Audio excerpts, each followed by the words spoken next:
¿Cómo están? Bienvenidos a una nueva edición de Noticiero Judicial. Los siguientes son los titulares. Ministro Carlos Cerda analizó el trabajo de los tribunales y proyectó sus desafíos en la Corte Suprema. Conozca la historia del Tucho Caldera, uno de los casos más escabrosos y complejos de resolver para la justicia de mediados del siglo XX. Programa de la Corporación Administrativa del Poder Judicial brinda apoyo y asesoría a funcionarios que se acogen al retiro voluntario. Comenzamos a revisar las principales noticias. La jubilación es el último proceso que todo trabajador experimenta en su vida laboral. Llegar a esa instancia no es fácil, y mucho menos afrontarla de una buena manera. Es por esto que la Corporación Administrativa del Poder Judicial elaboró el curso Jubilación Hoy, un programa que facilita ciertas herramientas que orientan a esas personas que están muy cerca de finalizar su vida como trabajador. En el año 2014 jubilarán 188 personas al interior del Poder Judicial, muchas de ellas con nuevos proyectos a los que abocarse tras su vida laboral. Un negocio nuevo, viajes, vida en familia o simplemente descansar pueden ser algunas de las opciones. Pero para otras no es fácil dejar toda una vida de trabajo de lado. Jubilarse muchas veces cuesta y es por esto que el Poder Judicial creó el curso llamado Jubilación Hoy. Nos habíamos dado cuenta que dentro del ciclo laboral nos faltaba el tomar una parte que considerábamos muy importante, que era el momento en que la persona deja la organización.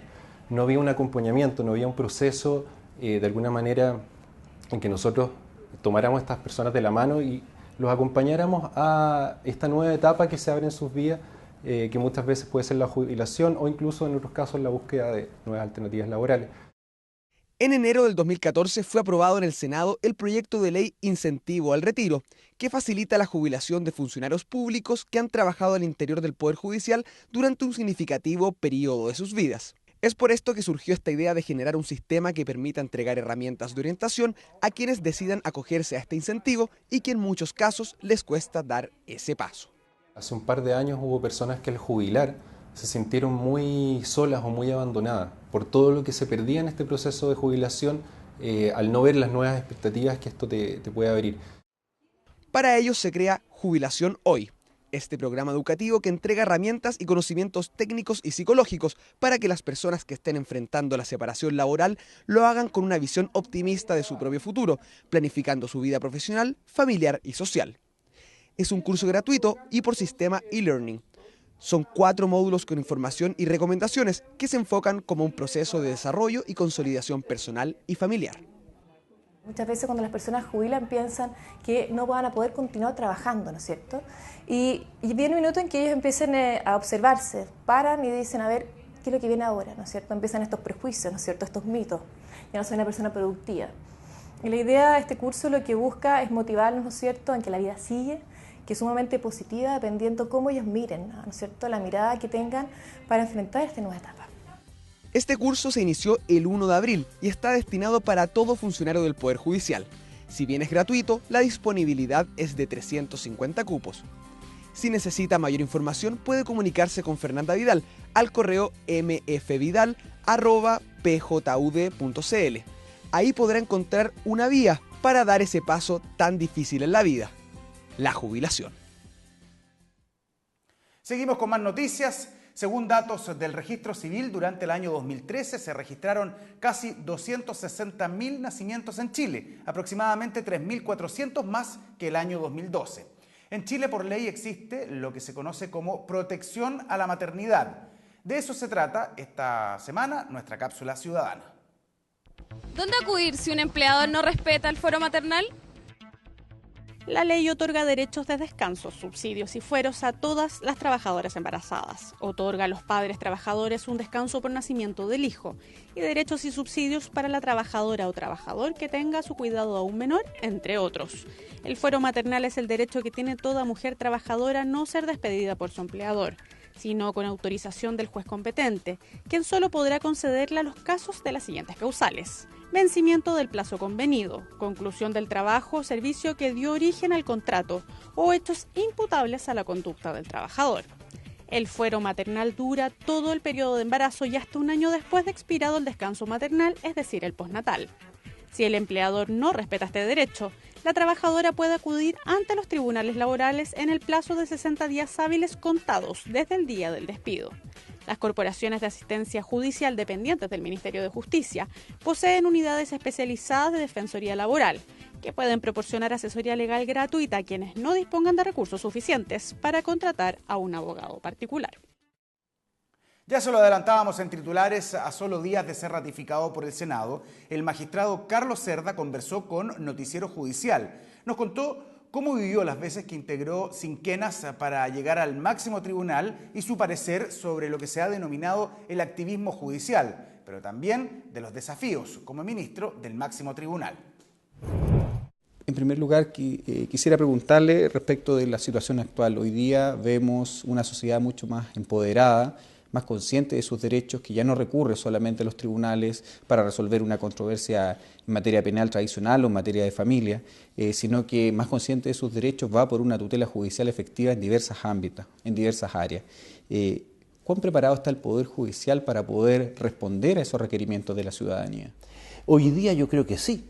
El Poder Judicial, a mi juicio, demuestra en todos sus niveles, con nuestra nueva Corte Suprema, yo enfatizo eso, no es otra la Corte Suprema ahora, son jueces mucho más comprometidos históricamente, más insertos en la sociedad, conocen las inquietudes de la población y de la comunidad en general, y yo creo entonces que está dando respuesta. Ahora, eso no quiere decir que tengamos que avanzar mucho más, sobre todo la generación mía, Alex, porque claro, los jóvenes que ya fueron seleccionados para estudiar en la Academia Judicial, que han tenido un entrenamiento hoy día prácticamente de un año, ellos vienen de una generación, probablemente la generación post-73-90, entre otros elementos, muchos otros, ¿no? Porque eso es un factor puramente interno nacional, pero internacionalmente la juventud también piensa mucho más rápido, está comunicada, está universalizada, y por lo tanto eso lo traen adquirido mucho más los de la generación que está egresando a la Academia Judicial y egresado desde que se creó, que nosotros. Pero en general, yo diría que sí, está capacitado para responder y ha estado dándole respuesta. Hoy en la sociedad existe un debate acerca de cuál es el rol del juez en la judicatura, si el juez tiene que aplicar estrictamente lo que dice la ley o recurrir a todas las fuentes del derecho. ¿Cuál es la opinión que tiene usted respecto de esta discusión y si efectivamente tanto el foro como la academia y la propia jurisdicción han abordado este tema de manera adecuada? Dos cosas. Uno, teoría del conocimiento que incorpora al sujeto conocente al objeto. En este caso el objeto es el caso. Y ese caso que es inherente a todo derecho y con mucho mayor razón al jurisdiccional, hace entonces que no pueda hoy predicarse aceptablemente, no lo acepta hoy día, yo te diría, en el mundo, salvo en estas sociedades un poco más, digamos, empantanadas en un discurso jurídico que ya a mi juicio está superado, pero no importa que esté superado a mi juicio, sino que de estudiosos que en realidad no se ha podido argumentar en su contra, en el sentido que la ley no puede. La parte inicial de tu pregunta en realidad no existe hoy, no es una hipótesis valedera. A partir de la propia norma o de lo que la norma diga, si eso no existe. Yo esto lo he venido diciendo y he querido ser fiel a eso, no porque ella ha querido con el sino que me nace. Yo entiendo que no hay juez respecto del que si tú describes su labor pueda digamos, prescindir de lo que estoy señalando. Esto es una teoría, es decir, una descripción del trabajo jurisdiccional doquiera, en el common law y en el derecho continental igual.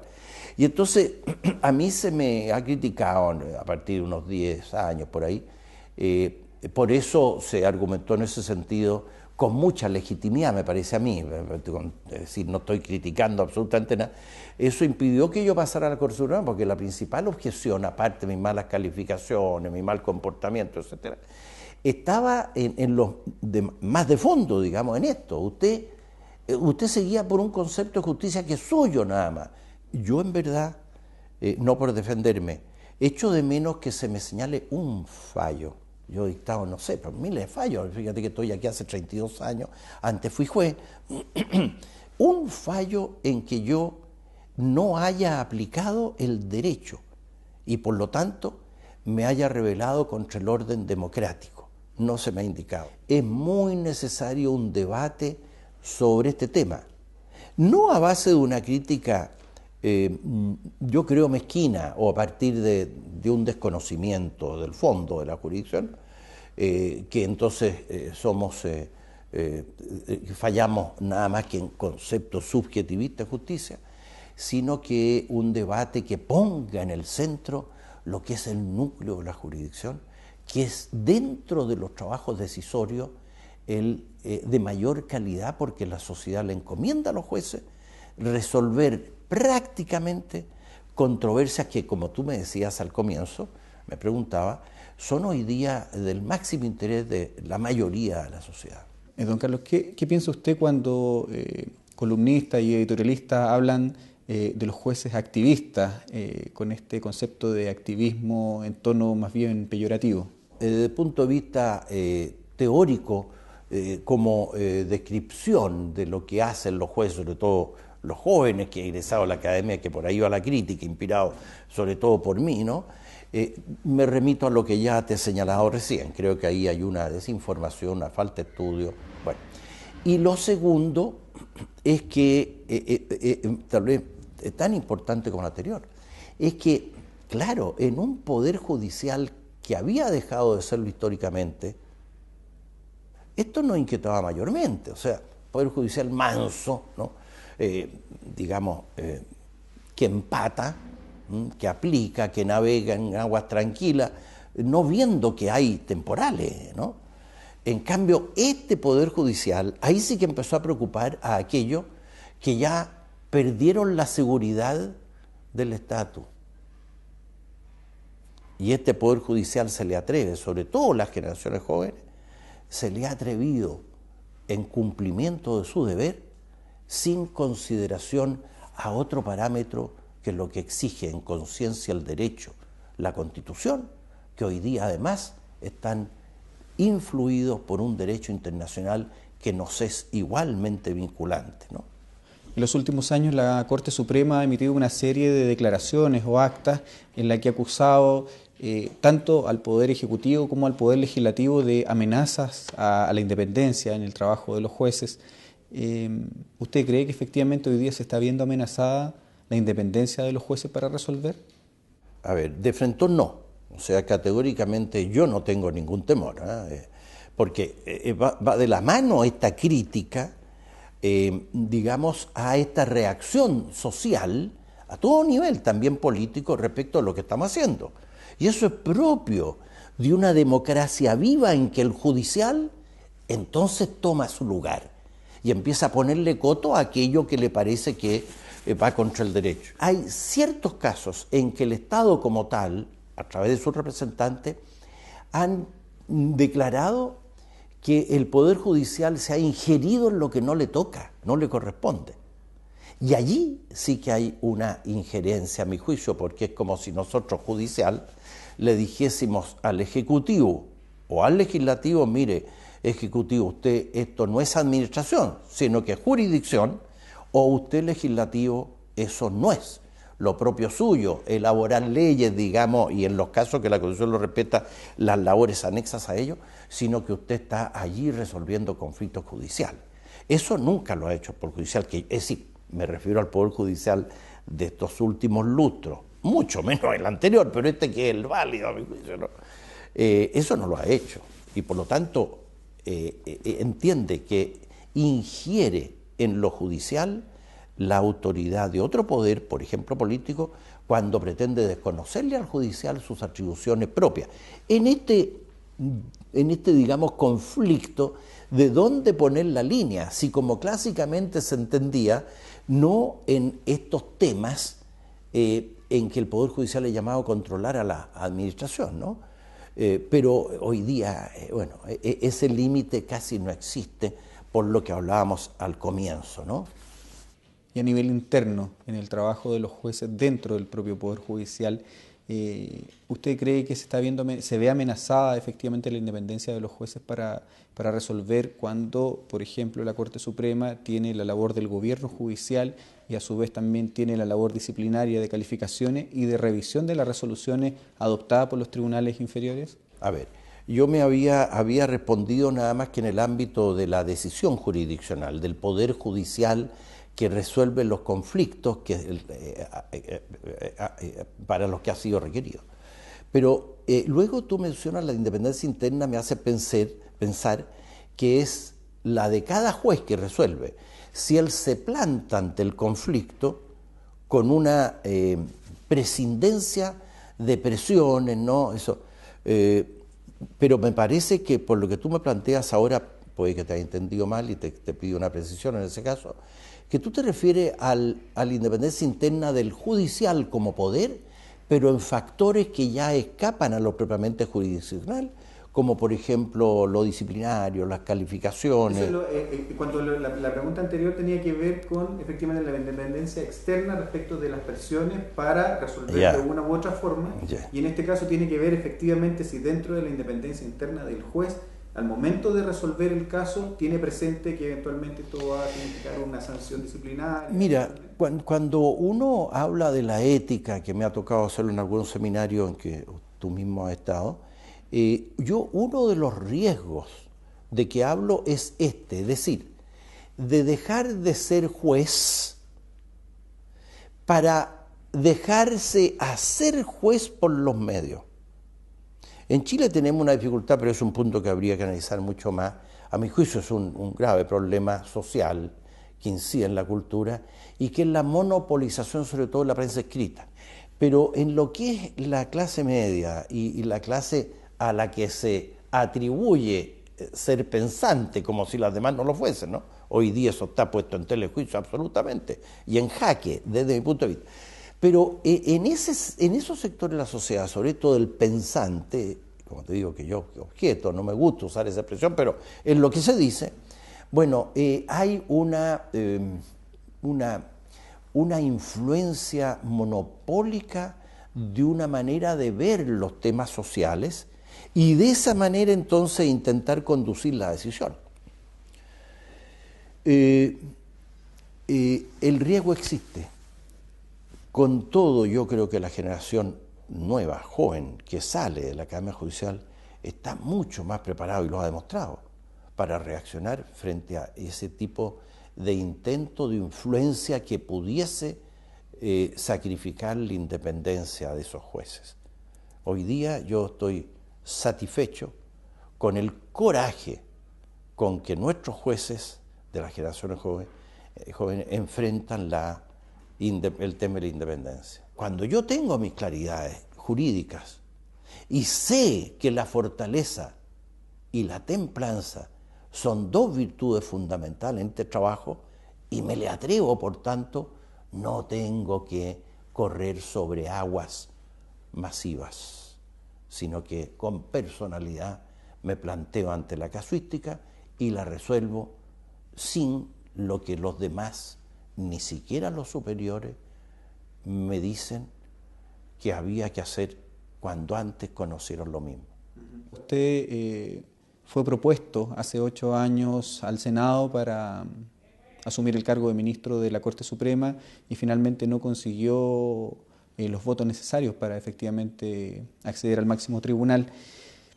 ¿Cómo se sobrepone usted a una situación como esa, entendiendo de que a usted se le reconoce una calidad profesional, se le reconoce una calidad académica y una calidad intelectual? ¿Cómo se sobrepone usted para poder seguir adelante, sobre todo considerando que con posterioridad figuró en 5 quinquenas antes de que efectivamente lo nombraran? Uno ha seguido este camino, Alex, para ser juez del pueblo, juez de todos, sin exclusión. Y yo llevo la espina de que haya un sector de la sociedad que no reconozca en mí un servicio también a él. Yo espero, antes de poder dejar el Poder Judicial, también obtener la comprensión de ese sector.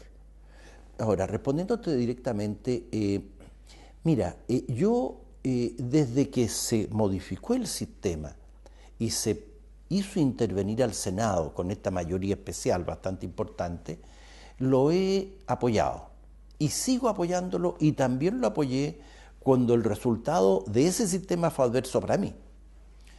Pero yo entiendo que eso no fue sino el ejercicio democrático de una atribución que la Constitución entrega a los senadores para que en conciencia pongan en la Corte Suprema aquellos que a ellos les dan garantía de sujeción al sistema y de respeto del derecho. Yo me acuerdo, y perdona una cosa anecdótica, la familia estaba entonces como ahora, asistieron a la sesión del Senado, yo no asistí, y después del fracaso, bueno, que había algunos hijos, nueros, yernos que lloraban, ¿no? Yo sentí el deber de afirmar la democracia y que el dolor de una decisión que era, claro, adversa al papá, al suegro, no pudiese significar un sentido de no ser capaces de ver la inmensa riqueza democrática y por lo tanto positiva para un Estado de Derecho que allí hubo. Yo no tengo crítica que hacer a aquello. Te añado una cosa más. Yo no desconozco que me tocó una labor distinta. O sea, se pudo distinguir mi comportamiento como juez durante la dictadura respecto de prácticamente la unanimidad del resto. Pero no por eso yo fui héroe, como se ha querido poner.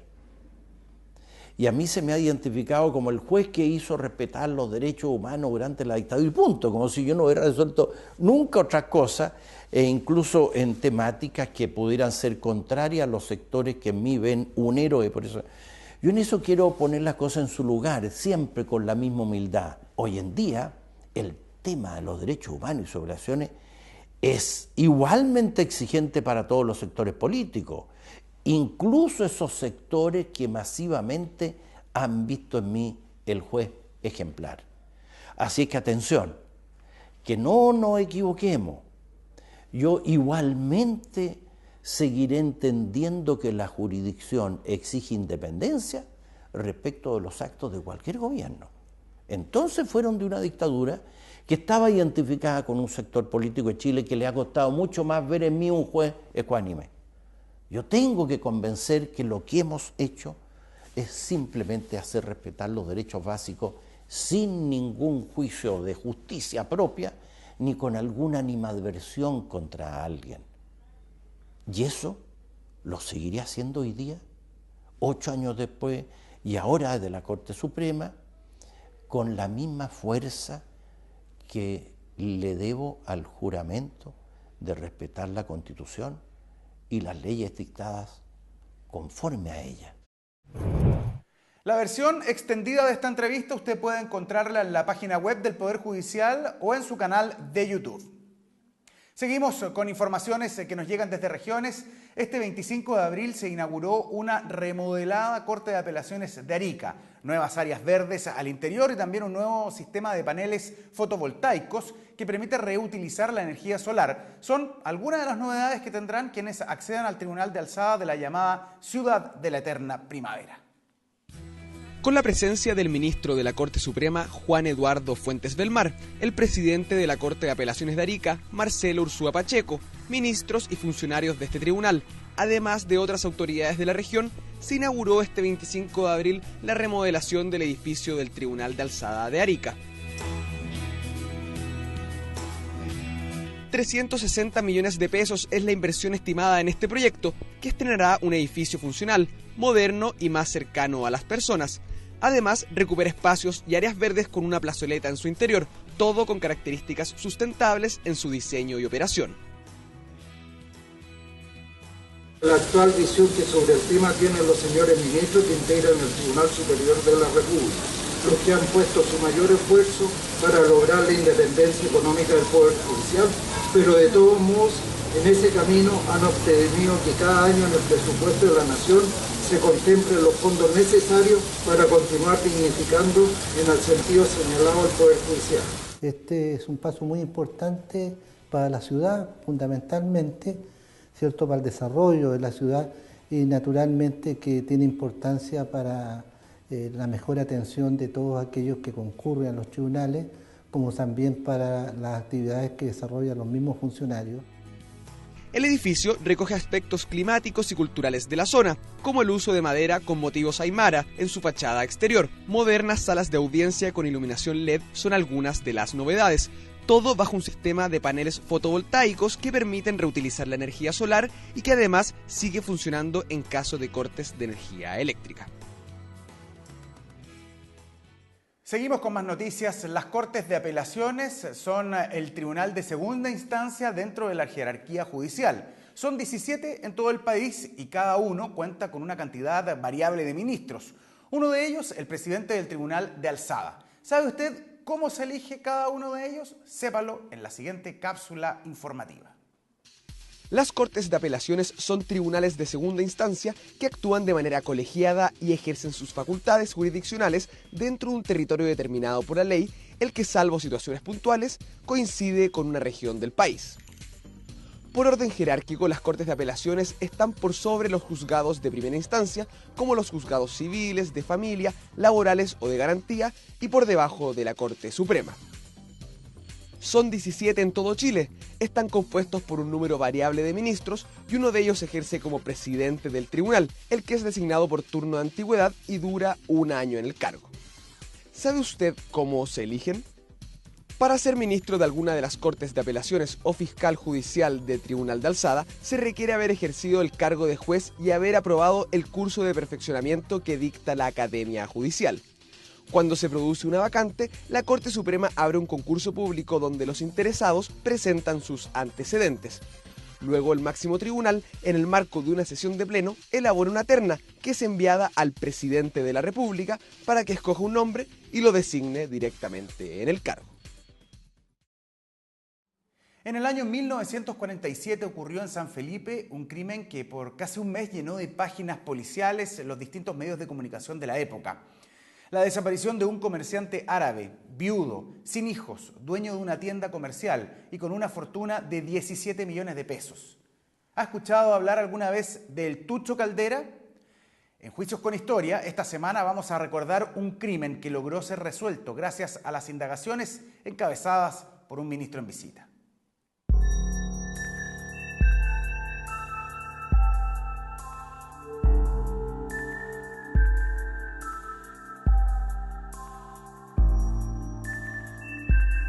Este es Alberto Hipómenes Caldera, un carnicero de San Felipe conocido en la zona por haber cumplido una condena por robo de ganado.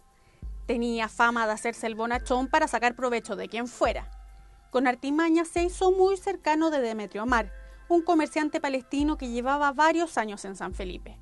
Fue esa amistad la que fraguó uno de los crímenes más bestiales de Chile, el que cometió Alberto Caldera, o más conocido como el Tucho Caldera.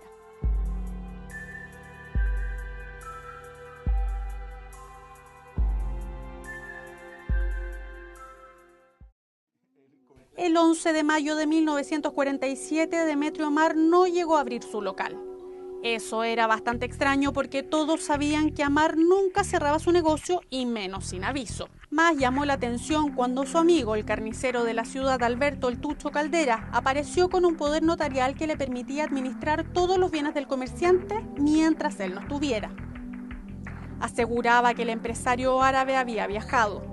Como si eso fuera poco, además tenía otro documento que permitió casar a su hija con Amar sin que el novio estuviera presente. Matrimonio que logró realizar con sobornos a un notario suplente. Todo era muy extraño, más aún porque Demetrio Amar no sabía ni leer ni escribir en español. En este caso su patrón firmó, obviamente por la confianza que ellos tenían, y él le explica que que tiene que firmar 2 documentos, porque son documentos que los cuales es de una plata que ellos tenían que pagarle a alguien. O sea, en realidad era parte de un negocio que él dijo, oiga jefe, no se preocupe, estos son unos dineros que nosotros adeudamos. Así que él firmó. Pasaban los días y del paradero del comerciante nada. La familia de Demetrio Amar decidió poner una denuncia por presunta desgracia. Con el paso de los días y por la lentitud de los hallazgos, fue necesario enviar desde Santiago un grupo especial para descubrir lo que realmente había pasado. Como principal sospechoso fue detenido el Tucho. La tesis de un homicidio comenzó a tomar fuerza cuando se encontraron restos de sangre en el domicilio del comerciante árabe. La Corte de Apelaciones de Valparaíso decidió nombrar al ministro de ese tribunal, Marco Aurelio Vargas, para realizar las indagaciones. Con lo mediático que había sido en este caso la desaparición de don Demetrio Amar, fue que llevó a que el abogado insistiera, en este caso, solicitase a la Corte Suprema la designación de un ministro en visita, quien se constituyó en el lugar y fue quien empezó ya a realizar diligencias investigativas, en este caso con la Policía de Investigaciones de ese entonces de San Felipe. Lo que hicieron fue obviamente tomar declaraciones a las personas que estaban involucradas en estos hechos, dejando como última pieza entrevistar al señor Caldera.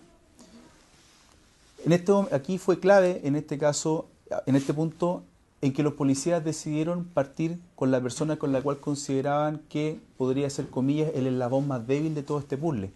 En este caso, que fue el notario público, ante los cuales se firmaron los primeros 2 documentos. Luego de casi un mes, el Tucho Caldera confiesa. Por ambición y para tapar las ilegalidades que cometió, con un martillo dio muerte a Amar. Dejó el cadáver en el mismo lugar del crimen y con una frialdad poco conocida se fue a almorzar. Luego, haciendo uso de sus conocimientos, lo descuartizó. En este caso lo que dice es que fue su hermano, el hermano de don Demetrio, en este caso Salvador Amar, quien habría sido quien había cometido el homicidio. Y Tucho Caldera relata que Salvador Amar le explica: tú, con la confianza que tienes con mi hermano, va a ser fácil para ti poder sacarle una firma de 2 documentos. Uno, para que tú te puedas encargar y hacer el administrador de los dineros de él. Y segundo, para que le sacas una firma para poder realizar un trámite de un matrimonio en el cual casemos a mi hermano con mi hija. El 22 de marzo de 1949 es condenado a la pena de muerte. Un año después, en la madrugada del 6 de octubre, se cumplió la sentencia y el Tucho Caldera fue fusilado en la penitenciaría de Santiago. El ministro en visita del caso F, Omar Astudillo, dictó sentencia definitiva en una de las aristas de la investigación por irregularidades en la gestión de la empresa de ferrocarriles del Estado, cometidas entre los años 2003 y 2005. Vea esta y otras informaciones en el siguiente bloque de contingencia. 3 años de presidio por el delito de fraude al fisco y el pago de una multa equivalente al 20% de lo defraudado fue la condena dictada por el ministro en visita Omar Astudillo y que recibió el exgerente general de EFE, Luis Ajenjo Isasi, por las irregularidades en la gestión de la empresa de ferrocarriles del Estado cometidas entre los años 2003 y 2005. En el ámbito civil se acogió la demanda de indemnización presentada por el Consejo de Defensa del Estado, por lo que el condenado debe la suma de 23.671.600 pesos correspondiente al total de lo defraudado. El juez de garantía de Quintero, Miguel Sáez Navarrete, condenó a Johnny Herrera, arquero de Universidad de Chile, a una pena de 150 días de presidio menor y la suspensión de su licencia de conducir por 2 años, luego de haber sido sorprendido por carabineros manejando en estado de ebriedad el 17 de septiembre del año 2012 en Maitencillo. El magistrado Sáez consideró la irreprochable conducta de Herrera al momento de cometer el delito, además de la colaboración sustancial en el esclarecimiento de los hechos. En un fallo unánime, la Corte de Apelaciones de Copiapó rechazó el recurso de protección presentado por comunidades diaguitas en contra del proyecto minero El Morro, que se ejecutará en la cordillera de la provincia de Huasco. Los ministros del Tribunal de Alzada, Pablo Krum, Antonio Ulloa y el abogado integrante Sebastián del Pino basaron su sentencia, entre otros aspectos, en el fallo de la Corte Suprema del 27 de abril del 2012, que ordenó la realización de una consulta indígena de acuerdo al convenio 169 de la Organización Internacional del Trabajo. Dicho convenio señala que los requisitos deben implicar una afectación directa de las comunidades, situación que no ocurre en este caso. El sexto Tribunal de Juicio Oral en lo Penal de Santiago decidió de forma unánime absolver a los 8 gendarmes imputados por la muerte de los 81 reos que fallecieron en el incendio de la cárcel de San Miguel el 8 de diciembre del 2010. El veredicto que leyó el juez José Manuel Rodríguez señala que si bien existen responsables de la tragedia, no son los gendarmes hoy acusados. El dictamen del tribunal además criticó la labor de la Fiscalía, tanto en el proceso de investigación como en la presentación de pruebas, las cuales fueron catalogadas como difusas, imprecisas y contradictorias. Ponemos fin a estos 30 minutos de revisión de noticias en Noticiero Judicial. Como siempre, agradecerles que nos hayan acompañado e invitarlos a que nos sigan permanentemente en las diferentes plataformas del Poder Judicial. Muchas gracias.